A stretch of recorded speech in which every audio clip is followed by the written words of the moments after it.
Mabait daw kami. Wow, sana all.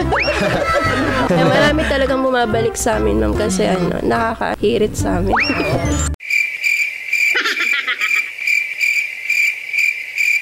May mga time ba nung second fitting, tumaba na si client? Ayaw po, dami.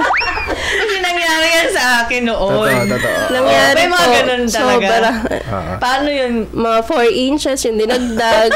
Meron naman pong sobrang kumayat. Ang naging diskarte namin doon, kasi may mga early bookings din talaga kami. Kasi, kagaya ngayon, may mga nagpapabook na for per months. Ganun. So, ang agreement namin ng client, maglalagay kami ng mga allowance dun sa... May allowance po talaga dapat. Then on their first fit, dun kami magagawa ng mga adjustment. May mga client kasi nasasabihin ko, Nangyayari po nagda-diet yan. pa ako eh. Mayroon ba kayong mga pa-promo from Sephora Couture na gusto kong i-plug?